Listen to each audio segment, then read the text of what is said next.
सपने वे नहीं होते जो आपको रात में आते हैं, सपने वे होते हैं जो हमें नींद ही नहीं आने देते। जी हाँ साथियों, ये बात कलाम जी ने कहे थे कि सपने वे होते हैं जो रात में आते हैं, सपने वे नहीं होते हैं जो रात में आते हैं, बल्कि सपने वे होते हैं जो आपको नींद ही नहीं आने देती है। ये बात मिसाइल मैन कलाम जी द्वारा कही गई बात है, जो कि बिल्कुल सही है। क्योंकि सपना एक ऐसा चीज है जिसके पीछे आप यदि टूट कर नहीं पड़िएगा तो वो आपको हासिल नहीं होगा। क्योंकि देश की इतनी बड़ी आबादी के पीछे आप एक सूक्ष्म से सूक्ष्म कण से भी छोटे आप हैं। इसमें इस प्रकार मेहनत करिए कि उस आबादी का आप अलग हो जाएंगे उस आबादी से। उस भीड़ से आप हटकर कुछ ऐसा करिए ताकि आपकी मंजिल आपको खोजते हुए आपके पास आएगी। कहा जाता है मंजिल के पीछे मत भागिए, आप योग्य बनिए, तब आपके पास मंजिल भागते भागते आएगी। आप पहले उस योग तो बनिए जिसकी तलाश पूरी दुनिया को है।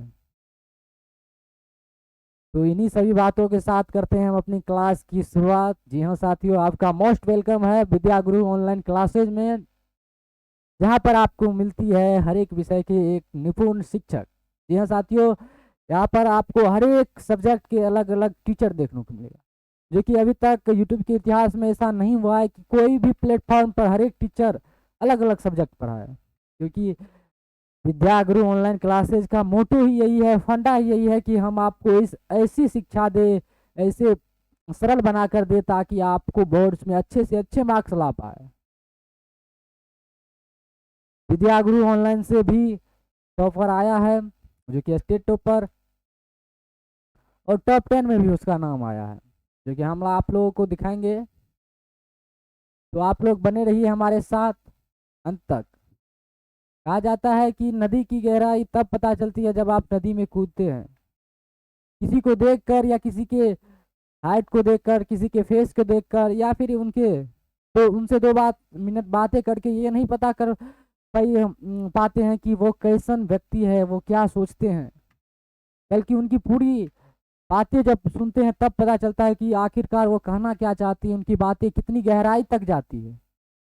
वही सारी बातें हम आप लोगों को बताएंगे कि मंगलम पाठ में कितनी गहराई तक बात गई है। बात ऐसा है कि यदि आप वीडियो देखेंगे तब तो पता चलेगा कि आखिरकार सागर सर क्या बताते हैं, इसमें क्या क्वालिटी है, क्या गुण है। आपको वीडियो देखने के बाद ही पता चलेगा।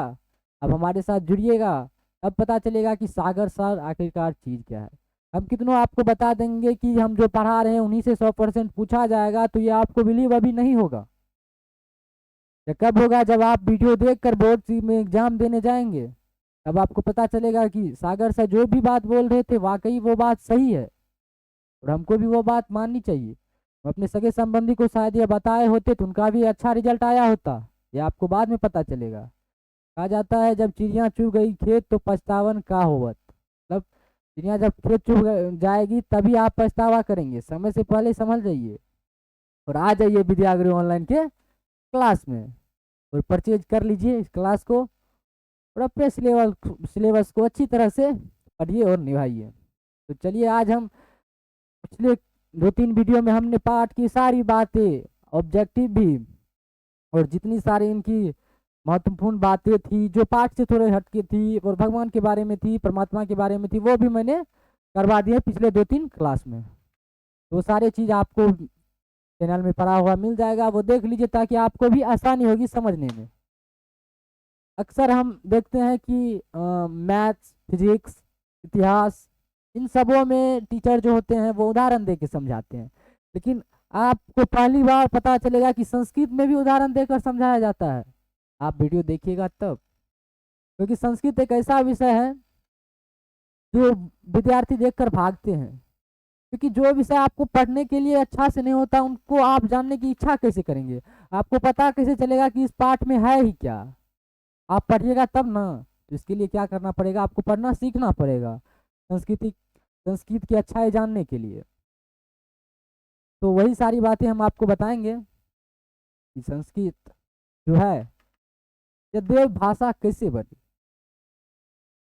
ये सारी बातें हमने शुरू में भी बताया है, और आपको बीच बीच में कहीं कहीं आपको रोकते टोकते ये सारी बातें बताते हम अपने पाठ को आगे बढ़ाते जाएंगे। बस आप हमारे साथ जुड़िए तो सही। तो आज का जो पहला क्वेश्चन है, आज का जो पहला क्वेश्चन है सब्जेक्टिव, क्योंकि ऑब्जेक्टिव मैंने पिछले क्लास में करवा दिए थे और जितने भी सारे ऑब्जेक्टिव थे वो सारे मैंने करवा दिए। धीरे धीरे करके ये पाठ भी आज खत्म हो जाएगा, तो कल हम जो लाएंगे वो अगला पाठ लाएंगे, पाटलिपुत्र वैभव, पटना का वैभव, के बारे में भी आपको बहुत अच्छी जानकारी देंगे। तब तक के लिए आज जो पढ़ने का विषय वस्तु है वो है मंगलम पाठ का सब्जेक्टिव, क्योंकि मंगलम पाठ के निचोड़ से जितना भी सब्जेक्टिव मिला है वो हम यहाँ पर आपको लेकर आए हैं। ये जो आपको हम सब्जेक्टिव पढ़ा रहे हैं, ये जो पढ़ा रहे हैं ये बोर्ड के हिसाब से नहीं बल्कि आपके ज्ञान के हिसाब से पढ़ा रहे हैं, क्योंकि बोर्ड के हिसाब से तो इसमें से किसी न एक या फिर दो सब्जेक्टिव पूछे जाएंगे, तो वो तो हम आपको बता देंगे कि कौन सा पूछा जाएगा।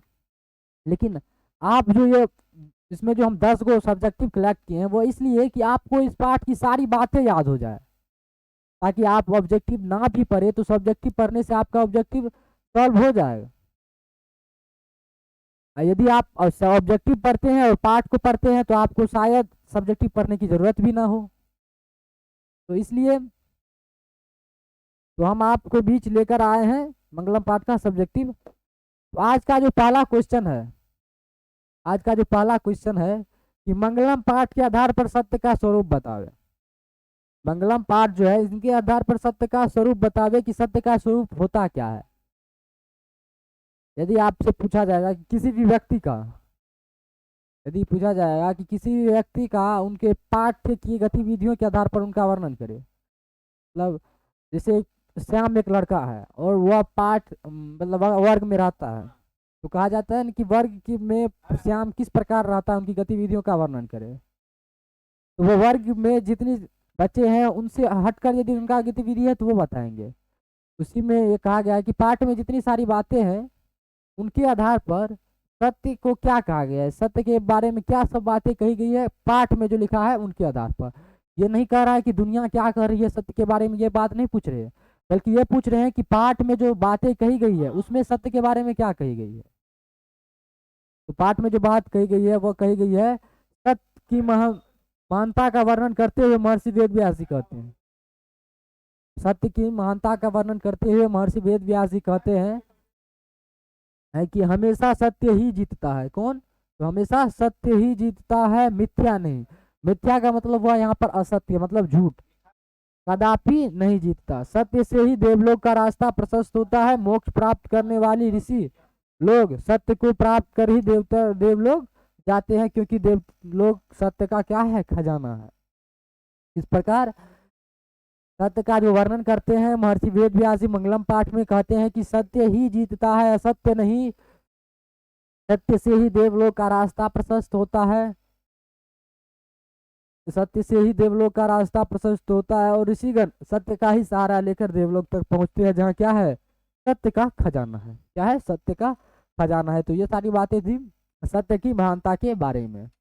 आप इनके जगह पर यह भी लिख सकते हैं कि सत्य जो है हिरण्मय पात्र से ढका है, सोने के पात्र से ढका है, और सत्य धर्म की प्राप्ति के लिए परमात्मा आप इस सत्य सोने के पात्र को हटा दे, तो वो भी आंसर आपका सही हो जाएगा और ये भी आंसर आपका सही है।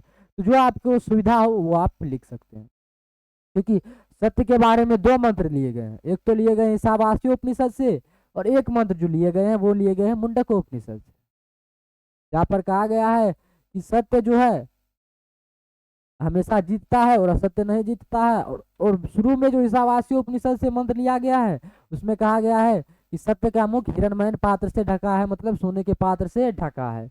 ये था शुरू का। और मुंडकोपनिषद से जो कि तीसरा नंबर मंत्र है उसमें कहा गया है कि सत्य ही जीतता है। तो दोनों में से आप यदि किसी एक आंसर भी दीजिएगा तो वो भी सही होगा, और इसमें आप बढ़ा भी सकते हैं, लेकिन उतना यदि हम लंबा कर देते उनको भी इसमें जोड़ देते तो यह बहुत लंबा हो जाता, तो आपको समझने में भी याद करने में भी दिक्कत होती, इसलिए हम इनको शॉर्ट करके लिखाए हैं। अगला जो क्वेश्चन है आज का वो है महान लोग संसार रूपी सागर को कैसे पार करते हैं। संसार क्या है? एक प्रकार का सागर है। वह किसके आधार पर? तो मंगलम पाठ के आधार पर। मंगला पाठ के आधार पर कहा गया है संसार एक सागर है जिसको महान लोग कैसे पार करते हैं। तो उनकी बात इसमें कही गई है, महान लोग संसार को कैसे पार करते हैं, क्योंकि संसार को तो पार करना ही करना है, चाहे वो आप अच्छे से करे या डूब के करे या तैरते हुए करे, तो आपको पार करना ही करना है संसार को। यह एक सागर है। जिस प्रकार तट बीच में जो नदी बहती रहती है, तट के उस साइड जो व्यक्ति रहते हैं उनको भी तट पार करना हो जा जरूरी होता है, चाहे वो तैर कर पार करे या नाव से पार करे। तो वही यहाँ पर कर रहे, संसार भी एक प्रकार का क्या है, सागर है। इनको पार करना अति महत्वपूर्ण है, आवश्यक है, चाहे आप खुशी मन से करें या दुखी मन से करें। आप यदि नहीं पार करिएगा तो परमात्मा इस प्रकार आपको पार करवाएगी संसार कि आपको पीड़ा फील होगा। वही यहाँ पर कर है कि महान लोग संसार रूपी सागर को पार कैसे करते हैं। सभी लोग पार करते हैं, लेकिन महान लोग की विशेषता यहाँ बताई गई है कि जो लोग महान होते हैं वह एक विशेष गुण के साथ संसार रूपी सागर को पार करते हैं। तो वो गुण क्या है? तो संसार में सत्य की ही जीत होती है, और इस ईर्ष्या की प्राप्ति सत्य की आराधना से ही होती है। संसार में सत्य की ही जीत होती है और ईश्वर की प्राप्ति की आराधना सत्य की आराधना से ही होती है। मतलब सत्य की ही जीत होती है। पिछले क्वेश्चन में भी यही था कि सत्य की ही हमेशा जीत होती है। इसमें भी कहा गया है कि सत्य की ही हमेशा जीत होती है और ईश्वर की प्राप्ति जो है वह सत्य से ही होती है। और इसलिए महान लोग सत्य मार्ग का अनुकरण कर संसार रूपी सागर को पार करते हैं। किसका अनुकरण कर? तो सत्य का अनुकरण कर, मतलब सत्य को पहचान कर, सत्य की महिमा को गाकर, सत्य की राह पर चलकर संसार रूपी सागर को क्या करते हैं? पार करते हैं महान लोग कैसे संसार रूपी सागर को पार करते हैं? तो सत्य की महिमा को जानकर और उनका अनुसरण कर, मतलब अपना कर, सत्य को अपना कर और उनका अनुसरण करके संसार रूपी सागर को पार करते हैं। सभी लोगों का पार करने का एक अलग अलग तरीका होता है, लेकिन महान लोग का तरीका यह है कि वह सत्य को के साथ पार करते हैं। यदि आप तैर कर देखिए, संसार रूपी जो सागर है इनको पार करने का दो तरीका है। एक तो आप यदि तैर कर जा सकते हैं, या फिर सत्य के नौका पे यानी नाव पर सवार होकर आप पार हो सकते हैं। तो विद्वान लोग जो होते हैं वो सत्य के नाव पर सवार होकर पार हो जाते हैं। जो लोग विद्वान नहीं होते हैं, अज्ञानी होते हैं, वह तैर कर पार करते हैं, तो उनको बहुत पीड़ा होती है। इनका पार तो करना ही करना है, लेकिन पीड़ा के साथ। तो ये है महान लोग जो सत्य के नौका पर बैठकर संसार रूपी सागर को पार करते हैं। आगे है, नदी और विद्वान में क्या समानता है? नदी और विद्वान में क्या समानता है? कहने का अर्थ हुआ, नदी और विद्वान में कौन सी ऐसी बात है जो दोनों को समान बनाती है, दोनों को में तुलना करने पर विवश करती है? कौन सी ऐसी बात है? क्या है नदी और विद्वान में कॉमन बात? क्योंकि आप मैथ में यदि देखते होंगे तो जो भी चीज दोनों में मल्टीपल जब करते हैं तो दोनों में जो भी चीज आती है तो उनको हम कॉमन लेते हैं, और वो दोनों में कंपल्सरी हो जाता है कि दोनों में वो लग सकता है। उसी प्रकार ऐसी कौन सी बात है जो दोनों में है? नदी में भी है और विद्वान पुरुष में भी है।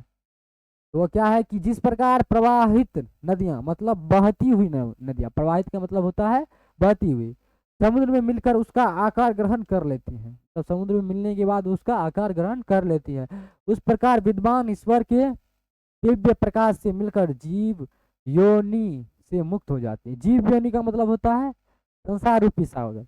यह जो अपना लोग जीव योनि में है, मतलब मनुष्य की जो प्राप्ति हुई है वो यह किसमें हुई है? तो आपको जीव योनि में होगा। इसमें जीव योनि में अपना लोग क्या है? जीव है। और एक होता है पक्षी योनि, और बहुत सारी योनियां होती है, लेकिन अपना लोग किस योनि में है? तो जीव योनि में है। सारे योनियों को मिलाकर ही मिलता है 30 करोड़ 38 करोड़ देवी देवता जो कहे जाते हैं, ये सारे योनि को मिलाने के बाद बनता है। तो नदी और विद्वान में क्या समानता है? तो जिस प्रकार प्रवाहित नदियां समुद्र में मिलकर अपने उसका आकार ग्रहण कर लेती है, उसी प्रकार विद्वान ईश्वर के दिव्य प्रकाश में मिलकर जीव योनि से मुक्त हो जाते हैं, मतलब दुनिया से मुक्त हो जाते हैं ईश्वर को प्राप्त करने के बाद, मतलब अपने नाम और रूप को छोड़कर मिल जाते हैं। इसके जगह पे आप यह भी लिख सकते हैं कि जिस प्रकार बहती हुई नदियां अपने नाम और रूप को छोड़कर परमात्मा को प्राप्त करते हैं, उसी प्रकार विद्वान पुरुष भी अपने नाम और रूप को छोड़कर परमात्मा को प्राप्त करते हैं। ये भी आपका आंसर हो जाएगा और ये भी हो जाएगा। यह तीसरा नंबर जो मंत्र है, यथा नद्य स्कंदमान, उन्हीं का यह पूरा हिंदी आप यदि लिख दीजिएगा, हिंदी अनुवाद जो हमने पढ़ाए हैं, तो इस पे भी आपको मार्क्स मिल जाएंगे, फुल मार्क्स मिलेंगे और अच्छे मार्क्स भी मिलेंगे। अगला है, आत्मा की स्वरूप कैसा है और वह कहाँ रहती है। आत्मा का जो स्वरूप है वह कैसा है और वह कहाँ रहती है। आत्मा का स्वरूप कैसा है वह कहाँ रहती है। आत्मा जो है, अभी तक आप जितने भी सत्संग या फिर कोई भी बाबा के प्रोग्राम में जाते होंगे, क्रियाकलाप में जाते होंगे, तो वहां पर आपको जो बताई जाती होगी महत्वपूर्ण बातें, वो आत्मा के ही बारे में बताती है। आप यदि सत्संग देखते हैं तो वहां पर आत्मा को विशेष बल देकर समझाया जाता होगा, क्योंकि आत्मा से ही परमात्मा की प्राप्ति होती है। ये शब्द ना मिलता जुलता लग रहा है कि आत्मा परमात्मा, आत्मा परमात्मा, एक दो बार बोलिए आत्मा परमात्मा, तो क्या ये शब्द मिलता जुलता लग रहा है, आत्मा परमात्मा। उसी प्रकार कहा जा रहा है आत्मा और परमात्मा का स्वरूप, आत्मा का स्वरूप कैसा है और वह कहाँ रहती है। कहा जाता है कि यदि आप आत्मा को देखेंगे तो ही आप परमात्मा को देख पाएंगे। बाकी ये बात सच भी है कि परमात्मा को पाने के बाद ही व्यक्ति परमात्मा को भी पा सकते हैं। तो आत्मा क्या है, ये आप सभी जानते होंगे कि आत्मा मनुष्य के अंदर रहता है। तो उनको देखने के लिए आपको नेत्र की आवश्यकता नहीं पड़ेगी, आपको मन की शक्ति की आवश्यकता पड़ेगी। आप यदि आंख बंद करके आत्मा को देखना चाहेंगे तो आपको मन को अस्थिर करके आत्मा को देखना होगा। आप यदि एक दो दिन प्रैक्टिस करें आंख बंद करके आगे देखने की, तो आपको लगेगा कि आंख बंद करने के बाद भी एक अलग संसार हमको दिखाई पड़ता है, और वो होता है मन का संसार।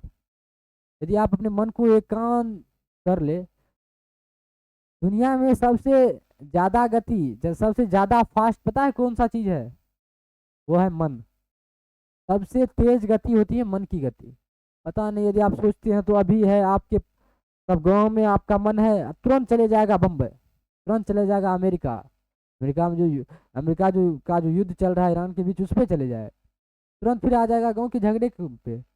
इतना फास्ट कोई भी चीज़ अभी तक दुनिया में नहीं बनी है। इंटरनेट भी है जो है ना, इससे भी ज़्यादा फास्ट है मन की शक्ति। इसलिए मन को काबू कर पाना बहुत मुश्किल है और आगे चल के जरूरी भी है।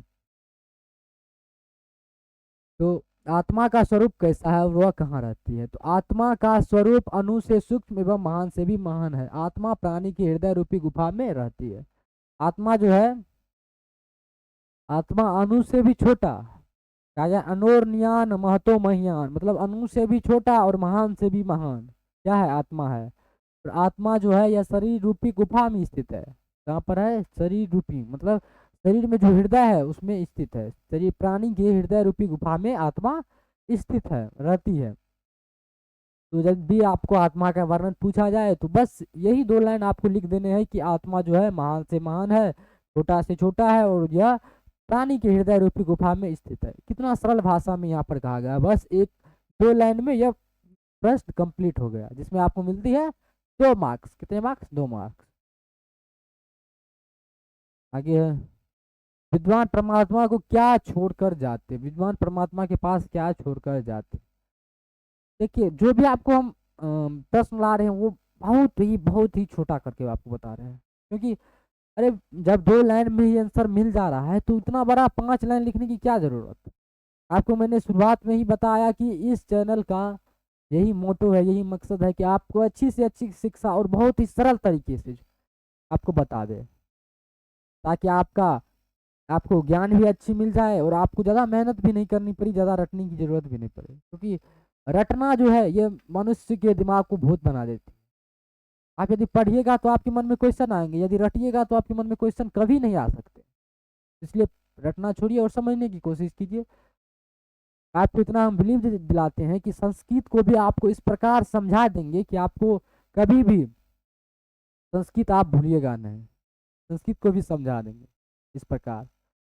वैसे तो समझाने के लिए फिजिक्स, केमिस्ट्री, बायो, मैथ और सब सब्जेक्ट हैं, पर भाषा जो होती है वो समझाने के लिए नहीं होती है, लेकिन हम आपको भाषा भी समझा देंगे। आप पहले जुड़िए तो सही। आगे है, विद्वान परमात्मा के प्यास क्या छोड़कर जाते हैं। विद्वान मोह माया त्याग कर, यानी सर्वस्व न्योछावर कर परमात्मा के पास जाते हैं। ज्ञानी पुरुष जो है मतलब विद्वान पुरुष परमात्मा को के पास क्या छोड़कर जाते हैं, तो वो अपना मोह माया। आपको यदि शुरू में हम जो मंत्र पढ़ाए थे, हिरण्मयन पात्रेण सत्यस्य अपहितम मुखम पूषण पावरेण सत्य धर्माय दृष्ट है, मतलब सोने के पात्र से सत्य का मुख ढका हुआ है। तो यहाँ पर सोने के पात्र का अर्थ हुआ मोह माया। क्या हुआ? मोह माया। यदि आप मोह माया से परे हो जाएंगे तभी आपको कुछ दिखाई देगा। आजकल मोह माया के चक्कर में मनुष्य अपने माता को नहीं पहचान पाते हैं, अपने पिता को नहीं पहचान पाते हैं, दोस्त अपने दोस्त को नहीं पहचान पाते हैं, भाई अपने भाई को नहीं पहचान पाते हैं। किसके चक्कर में? यह मोह माया के चक्कर में। सब मोह माया का खेल है। एक गाना भी आया था मोह माया के ऊपर, वो भी बहुत अच्छा था। गाना था न, रहने दे पगली सब मोह माया है। ये सारी क्या है? मोह माया है। तो संस्कृत में मोह माया से मुक्ति कैसे पाते हैं, यही सारी बात कही जाएगी। अरे आपको मन से इतना स्ट्रांग संस्कृत बना देगा कि आप जीवन में कभी भी गलती नहीं करिएगा। मन से स्ट्रांग। आप पहले मन से स्ट्रांग बनिए, आपका सब कुछ स्ट्रांग हो जाएगा।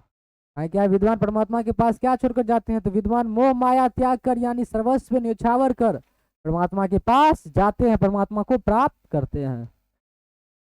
अगला है विद्वान मृत्यु के पास कैसे मृत्यु को कैसे पराजित करती है।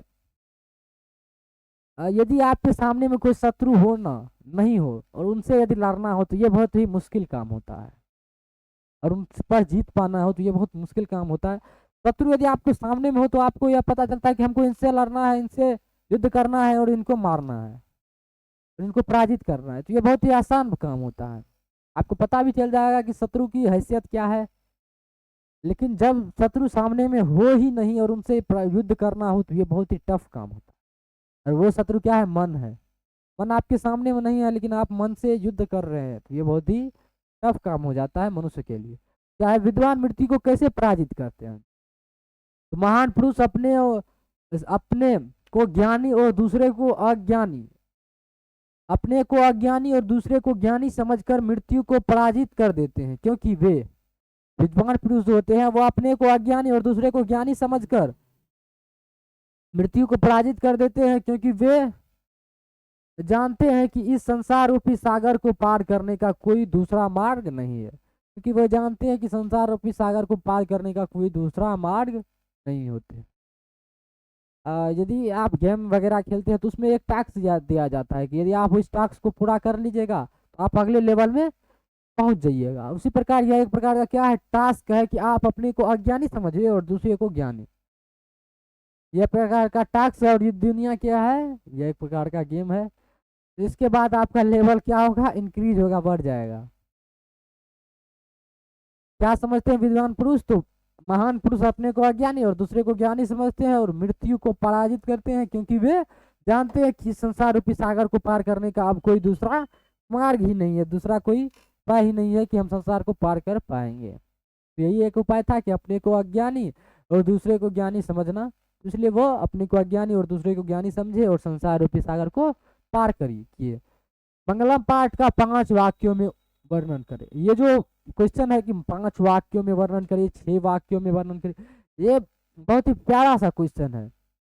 और ये आपको 14 जो चैप्टर है इसमें से किसी ना किसी एक चैप्टर से आपसे ये अवश्य पूछ लिया जाएगा कि उस पाठ का यदि कोई भी पाठ हो तो उसमें पूछ लिया जाएगा कि उस पाठ का 5 वाक्यों में 6 वाक्यों में वर्णन करे।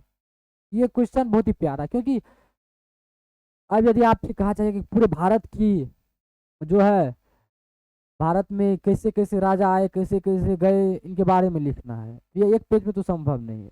ये 2 पेज 3 पेज में हो जाएगा। लेकिन आपसे कहा जाए, बॉन्डिंग कर दिया जाए कि तुमको 1 पेज में ही लिखना है, तो तुम क्या करोगे?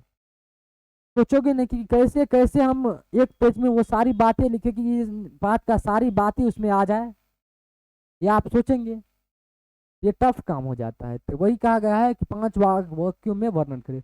यदि आपसे कहा जाएगा कि वर्णन करे तो वो कितनों भी बड़ा वाक्य क्यों ना हो जाए तो दिक्कत नहीं है। इसमें कह रहा है 5 वाक्यों में, 5 से कम हो सकते हैं लेकिन ज्यादा नहीं, 5 से ज्यादा हो सकते हैं लेकिन कम नहीं। क्या? 5 से ज्यादा हो सकते हैं लेकिन कम नहीं होना चाहिए, 5 वाक्यों में ही वर्णन देना है। इससे ज्यादा हो सकता है 6 वाक्य 7 वाक्य हो सकते हैं, लेकिन कम नहीं होना चाहिए। तब जितना वाक्य कम रहेगा उतना आपका मार्क कटेगा। ये अक्सर आपको कई बार तो ऐसा होता है कि क्वेश्चन 2 मार्क्स में आते हैं लेकिन पूछ लिए जाते हैं वहाँ मैराथन टाइप में मतलब लंबा टाइप में। तो मंगलम पाठ का 5 वाक्यों में वर्णन। तो इस पाठ में 4 मंत्र क्रमशः ईशावास्यों, कंठ, मुंड तथा श्वेताश्वर उपनिषद से संकलित है। यह हो गया एक वाक्य की बात है। ये मंगलाचरण के रूप में पठनीय है, मंगल आचरण के रूप में पठनीय है, यानी पढ़ने योग्य है। उन्हें पढ़ने से परम सत्ता की प्रति श्रद्धा जगती है। परम सत्ता मतलब परमात्मा के प्रति श्रद्धा उत्पन्न होती है और सत्य के अन्वेषण की प्रकृति होती है। क्या होती है? परम सत्ता मतलब परमात्मा के प्रति श्रद्धा उत्पन्न होती है और सत्य को अपनाने की प्रवृत्ति होती है मतलब इच्छा होती है, तथा आध्यात्मिक खोज की उत्सुकता होती है। यह हो गया आपको 3 बार, 1 2 3 4। और उसके बाद उपनिषद ग्रंथ विभिन्न वेदों से संबंधित है। ये हो गए आपके 5 वाक्य कंप्लीट। इसमें पाठ की सारी बात भी आ गई कि पाठ में क्या सब कहा गया है और क्या सब कहे जाने वाले। वो जो हमने आपको शुरुआत में पाठ परीक्षा में बताए थे कि हिंदी में, वो यदि आप लिख देते हैं तो वो हो गया पाठ का वर्णन। यहाँ पे आपको पूछा जाएगा कि 5 वाक्यों को काट दे और कहा जाए कि पाठ का वर्णन करे, तो वो जो हमने शुरू में आपको बताया था वो भी आप यदि लिख दीजिएगा तो उनसे भी आपको मार्क्स मिल जाएगा। तो ये क्या था कि 5 वाक्यों में वर्णन करे, तो इनका क्या आंसर है कि इस पाठ में 4 मंत्र क्रमशः ईशावास्यों, कंठ, मुंड तथा श्वेताश्वर नामक उपनिषद से लिया गया है। ये मंगलाचरण के लिए पठनीय है। इन्हें पढ़ने से परम सत्ता के प्रति श्रद्धा उत्पन्न होती है और सत्य के अन्वेषण की प्रवृत्ति होती है तथा आध्यात्मिक खोज की उत्सुकता होती है। और उपनिषद ग्रंथ विभिन्न वेदों से क्या है? संकलित है, लिया गया मंत्र है। नदियां समुद्र में कैसे मिलती है? नदियां समुद्र में कैसे मिलती है? आप लोग अक्सर जाते होंगे कि नदी बहती हुई यहाँ से आती है और यहाँ से समुद्र आती है और उसमें मिल जाती है, लेकिन कैसे? यदि आप बात तो कोई पूछेंगे कि नदियां समुद्र में कैसे मिलती, तो आप ये कहिएगा कि मतलब उत्तर से नदियां आती है और पूरब से समुद्र आते हैं और एक दूसरे का एक ओरिजिन पॉइंट होता है, मिलने वाला बिंदु, और वहां पे आकर मिल जाते हैं। ऐसे ये बताइएगा नहीं, बल्कि यहाँ पे कहना है कि नदियां जो मिलती है समुद्र में तो वो इस प्रकार मिलती है कि नदियां का कोई नाम और स्वरूप रह ही नहीं जाता है, कोई वह अपना पहचान बचा नहीं पाते हैं उनसे मिलने के बाद, बल्कि जो भी उनका नाम स्वरूप था सब उसी में विलीन हो जाता है उनके मिलने के बाद। और जो उनका नाम मिलता है वो मिलता है समुद्र के नाम से। क्या मिलता है? समुद्र के नाम से। आप यदि किसी भी चीज का फॉर्म भरेंगे, यदि मान लीजिए बिहार पुलिस का आप फॉर्म भरे, तो आप किस नाम से जाने जाएंगे? डीएम का फॉर्म भरे, आईएएस का फॉर्म भरे, यदि आपका अच्छा रैंक आया तो आप डीएम के नाम से जाने जाएंगे। तो यह कौन दिया आपको नाम? जो एग्जाम लिए थे वो, क्योंकि आप उनमें विलीन हो गए हैं, सरकार में विलीन हो गए हैं। सरकार आपको जो नाम देगी, जो पद देगी, उन पर आपको चलना ही चलना है। सरकार आपको दिए डीएम का पद, ये आपका क्या हो गया? नया नाम हो गया। कोई पूछेगा तो कहेगा ये डीएम है, पहले ये नहीं कहेगा कि ये फलना है, इनका नाम रमेश है, उमेश है या कुछ भी है, ये नहीं बोलेगा, बल्कि पहले ये बोलेगा यह डीएम है। यह क्या हुआ? आपको नाम मिल गया, किनसे? सरकार से, क्योंकि आप सरकार में मिल गए हैं, संसार के कार्यों में, सरकारी कार्यों में आप मिल गए हैं, इसलिए सरकार आपको एक नया नाम दिया आपकी योग्यता के अनुसार। इस प्रकार नदियां समुद्र में मिलने के बाद वो भी समुद्र ही अपना नाम दे देते हैं उनको। तो नदियां समुद्र में कैसे मिलती है? तो बहती हुई नदियां अपना नाम और रूप को त्याग कर समुद्र में मिल जाती है, और इसी प्रकार विद्वान अपने नाम और रूप को त्याग कर परमात्मा दिव्य पुरुष को प्राप्त करते। किसको? परमात्मा को, दिव्य पुरुष को प्राप्त करते अपने नाम और रूप को छोड़कर। इसी प्रकार यदि आप ये जो लाइनें हैं, ये आप यदि नहीं भी लिखते हैं तो भी आपका आंसर कंप्लीट हो जाएगा कि नदियां अपने नाम और रूप को छोड़कर क्या कर समुद्र में मिलती है। तो क्या क्या पूछा गया है कि नदियां समुद्र में कैसे मिलती है? तो का आंसर आप एक लाइन में भी दे सकते हैं कि अपने नाम और रूप को छोड़कर समुद्र में मिलती है। लेकिन आप यदि ज़्यादा लिखते हैं तो उनसे जो चेक करने वाले होते हैं वो अत्यंत खुश होते हैं कि वाकई इसके अंदर ज्ञान है, ये जो लिखी है इनके अंदर। उनको बिलीव दिलाना पड़ता है कि तुमने जो लिखा है इनसे अच्छा कोई लिख नहीं सकते हैं, तुमने जो बातें कही है ये वाकई बहुत ही निचोड़, बहुत ही मतलब एक बात होता है कि जो व्यक्ति पढ़े लिखे होते हैं और जो छापते हैं उनका उनमें और आप में क्या अंतर रह जाता है यदि आप सेम लिखिएगा। ऐसा ना लिखिए कि एग्जामिनर को पता चले कि ये जो लिखा है बच्चा वो अपने ज्ञान की बदौलत लिखा है, उन्होंने पाठ को अच्छी तरह से पढ़ा है, तो इस प्रकार आप लिखिए। विद्वान ब्रह्मा को कैसे प्राप्त करते, विद्वान जो होते हैं वो ब्रह्मा को कैसे प्राप्त करते। ब्रह्मा का मतलब हुआ परमात्मा, क्या हुआ परमात्मा। यहाँ पर ब्रह्मा का मतलब हुआ परमात्मा, क्या हुआ परमात्मा। इसलिए ये बातें शब्दों को घुमा फिरा कर पूछा जाता है ताकि विद्यार्थी का माइंड डाइवर्ट हो जाए, वह ये चीज खोजने में व्यस्त हो जाए कि ब्रह्मा आखिरकार होता क्या। हमने तो ब्रह्मा के बारे में पढ़ा ही नहीं, यहाँ तो सब सारी बातें परमात्मा परमात्मा परमात्मा के बारे में बताई जा रही थी, ताकि क्या ब्रह्मा यहाँ पर आया कैसे, भी आपके मन में आएगा। लेकिन यहाँ पे जो ब्रह्मा है ये परमात्मा को ही इंगित करता है कि किनको, परमात्मा को है। तो विद्वान ब्रह्मा को कैसे प्राप्त करते हैं, तो मुंडको उपनिषद में, किसमें, मुंडको उपनिषद में कहा गया में महर्षि वेद व्यास ने श्रेष्ठ पुरुष अर्थात ब्रह्मा को प्राप्त करने के उपाय भी बताए। यदि आपको ये याद नहीं रहे कि ये किसमें लिखा गया है, मुंडको उपनिषद में भी लिखा गया है या किसमें, तो ये आप नहीं भी लिख सकते। यहाँ पर लिख सकते हैं कि उपनिषद में महर्षि वेद व्यास जी ने श्रेष्ठ पुरुष अर्थात ब्रह्मा को प्राप्त करने के उपाय बताए हैं। वे कहते हैं कि जिस प्रकार बहती हुई नदियां अपने वास्तविक नाम को त्याग कर सागर में समाहित हो जाते हैं, उसी प्रकार विद्वान अपने नाम को त्याग कर श्रेष्ठ पुरुष अर्थात ब्रह्मा को प्राप्त कर लेते हैं। इस प्रकार संसार के अवागत के बंधन से मुक्त हो जाते। किनसे, अवागत मतलब आने और जाने के बंधन, किनसे, आने और जाने। कहा जाता है कि यदि आप अपने जीवन में कुछ ऐसा काम नहीं किए जिसके लिए आपको जीवन पृथ्वी पर भेजा जाता है, तो आपको फिर एक बार पृथ्वी पर भेजा जाएगा। आपको अपना काम, पृथ्वी का जो काम आपको टास्क दिया गया है वो पूरा करना ही पड़ेगा।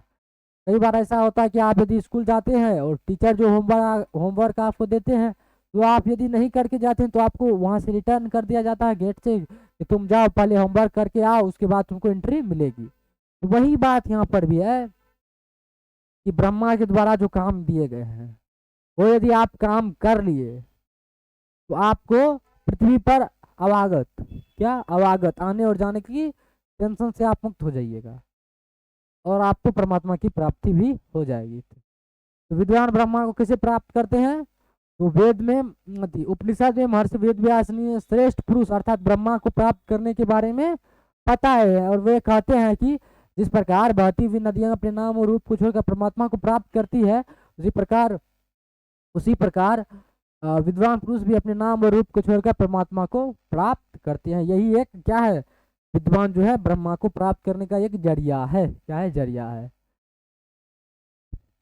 उपनिषद में किसका वर्णन है, उपनिषद में किसका वर्णन है। अक्सर ये होता है कि आपसे पूछा जाएगा कि अच्छा तुम साइंस पढ़ रहे हो तो साइंस क्या होता है, साइंस में कौन कौन सी बातें बताई गई है। या फिर हम क्या पढ़ रहे हैं, उपनिषद पढ़ रहे हैं, क्या पढ़ रहे हैं, उपनिषद। तो ये तो क्वेश्चन बनता है कि आप उपनिषद में कौन सी बातें लिखी गई है।